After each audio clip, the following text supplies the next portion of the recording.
So a question I get asked a lot as a Shopify expert is, will you please audit my website? And the answer today is yes.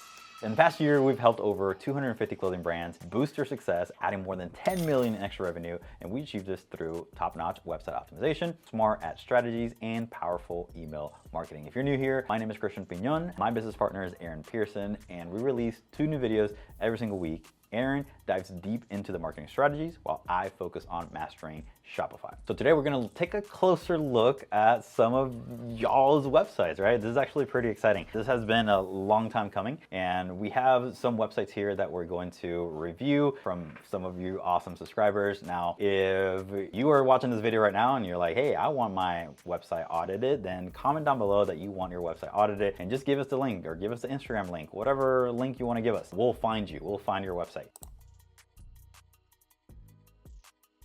Now, according to recent data, the average conversion rate for online stores is around 2.2%. So that means that for every 100 visitors that you get to your clothing store, only 2 to 3 are actually going to make a purchase, right? It doesn't sound like much, but it could be a pretty solid number, right? Now, all these stores that we're reviewing today, they want to increase that number. And that's really what we all want, right? So let's dive into this first one. This is silvaespadas.com.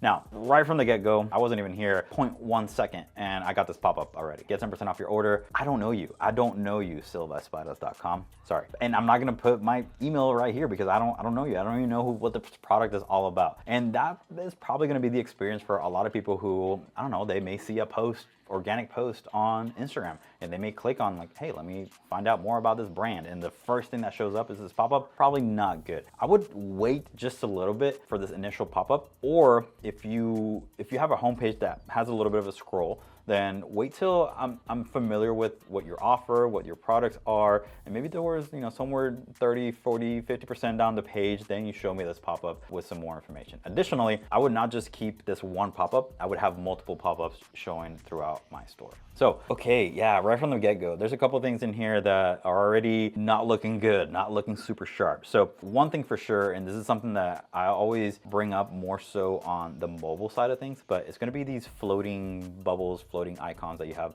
going around. Right now we have 2 on top of each other. It looks like we have a cart and then we have a get 10% off just right on top of it. Luckily, you have a little X button so I can kind of close it and clean some things up. But yeah, I would want to see this on mobile, because on mobile we have the bottom one, you have this one floating, you have this other one, so it may look very, very crowded. So on desktop, it's not terribly bad, right, to have your corners, filled in with like maybe a chat, maybe a loyalty. But when you start getting things on top of each other, that's no bueno. Definitely need some cleaning up to do here. Okay, other things that I would encourage you to work through here is definitely gonna be your brand. I mean, that's one of the first steps that I wanna take on almost any store is look at the brand, look at the colors, look at the fonts, right? From what I see right now, this is Dawn for one, they're using Dawn, but then the font is still the default font for Dawn. Nothing has really changed in here, except for adding these collections here to the homepage. There's not even a logo, as part of the brand overall. And there's this blue up here, kind of randomly, not used anywhere else, at least here on the homepage, right? So you have that blue, and then you have this red, and then you have like some kind of other blue as part of that cart right there. But again,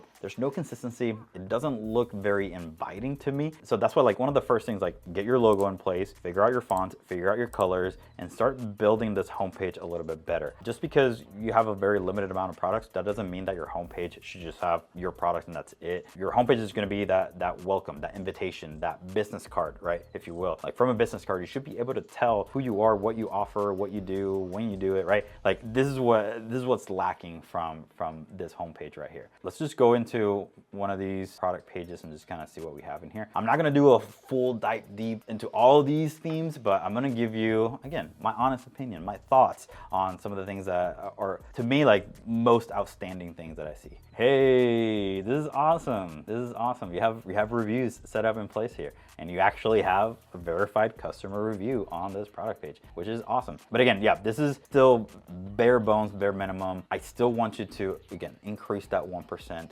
every single month in here. The shirt design here is pretty funny. Now something, okay, couple notes in here that I would do right away. Your size selector, just make it buttons. Don't make it a drop down, because if you have the drop down, you are essentially extending for me to add to cart, right? Like extending the process, right? For me as a consumer, I have to click once, click two, and then click three in order to add to cart, right? If I just have the button there, click, done. So you're eliminating super micro steps along the way, but it's still important. The other thing that I would highly encourage you to do right within here, get rid of that buy with Shop Pay button right here. I would have that add to cart button be the most prominent, the most important button on this page. If you want, right below it, you can have, you know, the little icons, payment icons, which you can see here towards the bottom, just to let the customer know that you accept all these payment options. But right from here, you want them to add to cart. You want them to go through that linear process of product page, cart, checkout.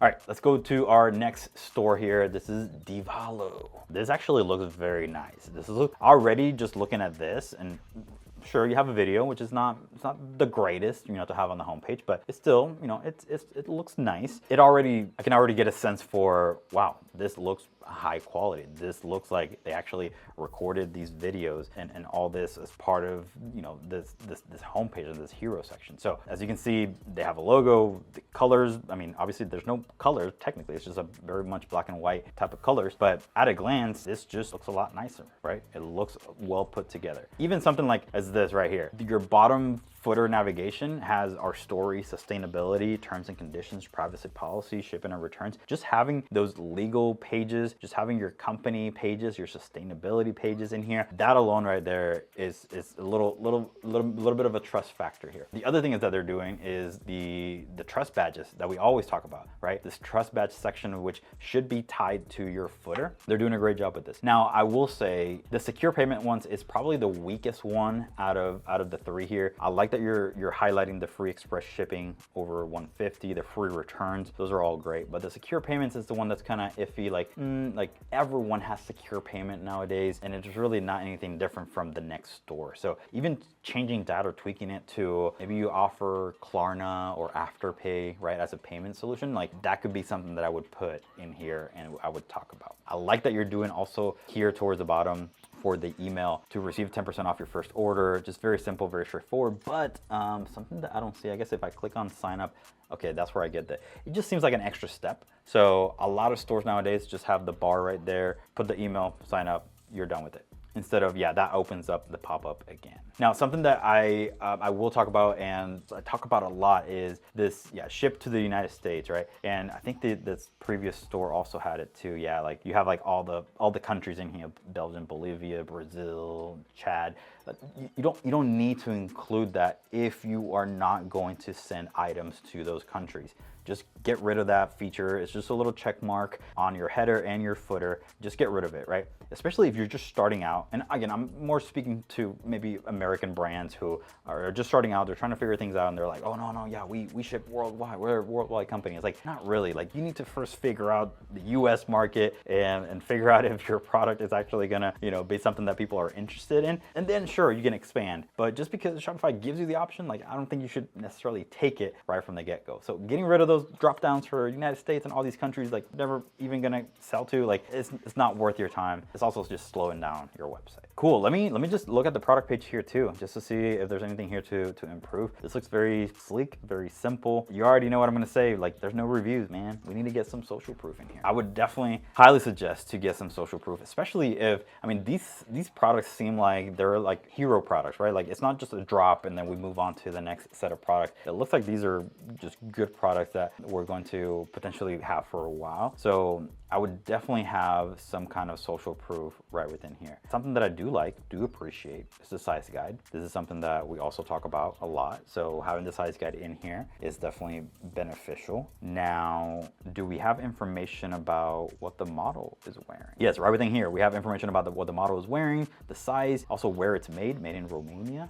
All right, we have information about shipping and returns. Yeah, this is great. Really, like, there's not a whole lot except for, we need some social proof. We need something here that tells the customer you're not the first person buying this dress, right? We need to have those trust indicators in here. And again, we talked about those trust badges on the homepage, but they're absent right here on the product page. I would make sure to include that on every single page of your store. And then adding to cart, there's a little bit of a blurriness here happening. Something's not loading. I like the congratulations on free shipping. That's great. Check out 30-day returns on all items. Like, yes, yes. If you are looking for some ideas on how to improve your cart drawer, look at this one right here. Obviously, something's going on where it's not loading fully. Maybe it's my internet, I don't know, but there should be some recommended products right here showing right underneath this. So I would also include that on your store. All right, let's go on to the next one. We have lsold.com. Again, pop-up showing up right away. We also have a cookie banner we have to accept. That's bad. I accepted the cookie banner and completely closed the pop-up, which is not a good practice. So again, you may have to work in some different timing, right, for some of these things. So the customer has an opportunity to close the cookie banner, and then potentially, you know, after they've assessed the store, then they get the pop-up for their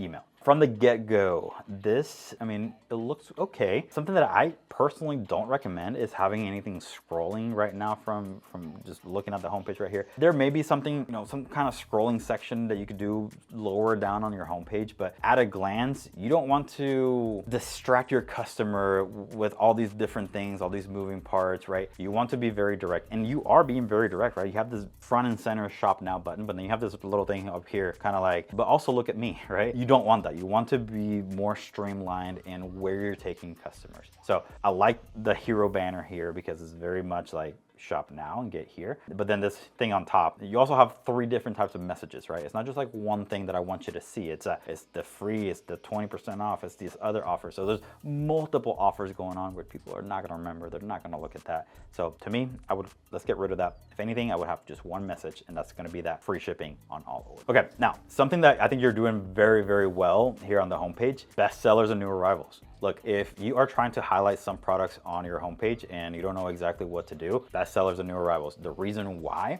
is because technically, like if you're getting traffic, if you're selling your items, these 2 collections are going to move the product along. So anytime that I come back to the site, these 2 sections should automatically be updating with new products because I have new arrivals, and with best sellers because maybe I'm selling other things better than the others, right? So these 2 sections are great because of that, because every time that I come back here to the homepage, I should see something different. I should see something new. And that's the reason why we recommend doing those. But a lot of times you don't even have to do it back to back. So if anything, I would maybe split this off a little bit, right? So again, going back to that whole thing about your homepage being your business card, right? It's the first impression.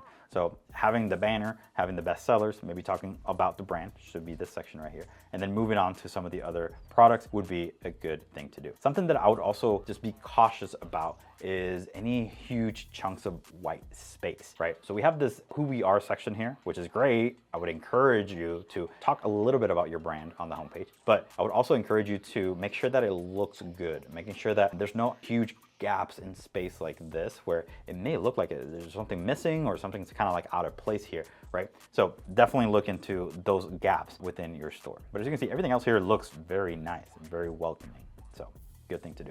I like your trust badges here at the bottom. I would say some of them are kind of maybe like too techy, where they may not match the brand fully. And that's something that I would encourage y'all to do is if you find the perfect icon, right? Maybe you have this box with the arrows, like how can I insert my brand's DNA into that icon? Obviously the first thing that kind of pops to mind is like, look, if my brand is all about this pinks and blacks, like can I add a little bit of pink? Can the tape on that box be painted pink? Right? That fully embraces the whole brand, right? And even though you may have gotten some of these icons online, like maybe you're remixing them a little bit to match your brand a little bit more. Let's go into the product page here and just see what we have. Nice, so we have star ratings, which is good. We have no reviews, which is bad. So if you have some kind of review automations happening right now, I would encourage you to look into that and make sure that you're potentially sending more reviews or potentially implementing SMS as part of that strategy. We have the size guide close to the size selectors, which is great. Looks like this is a wish list. Kind of weird, kind of floating there. To me, the best wish list placement is to have that little heart right up here next to, right on top of the image in one of the corners. That to me is the best place to do these wish lists. Now this I truly like. Add to cart, and then you have ships by, free shipping in the US. Like you're given again the reminder of this is how we handle. But again, these payment icons are like you're using their branding, right, and their colors. Like there could be an opportunity again to maybe have them be black and white, right? Same with the American flag. I don't think necessarily the American flag is necessary there, but I think it adds just a little bit more to it. But again, I think that's actually really, really nice. Again, to me, I think this is the most complete product page that we've seen today in terms of some of the best practices, some of the things that I would include within a product page. But again, we're still lacking social proof. So the best thing you can do is, like, yes, you have your review section in here, but can you include some highlighted reviews? Can you include maybe some user-generated photos right here within this page? Just a little simple gallery with 4 images, right? Just like you have here, bestsellers, new arrivals. Like, could there be another section where it just has images from your customers wearing some of the items? All right, now let's just pause there. Let's just stop there for now. Obviously, we're not diving deep into these themes, but we're giving you just enough feedback so that you can improve your store 1%, and that's what it's all about. Conversion rates is not about a one and done thing. It is a constant improvement of your store. So if you're interested in us featuring you in one of our videos, then comment down below that you want your audit and that you want to be featured, and give us the link right there within that comment so we can grab it and we can review it. All this was actually done live, so we'll probably keep doing this video series if it does well for you. Now, if you got something out of this video and you're thinking like, hey, I want a little bit more details, I want a little bit more structured maybe to my particular theme, right? Then you need to watch this video over here next.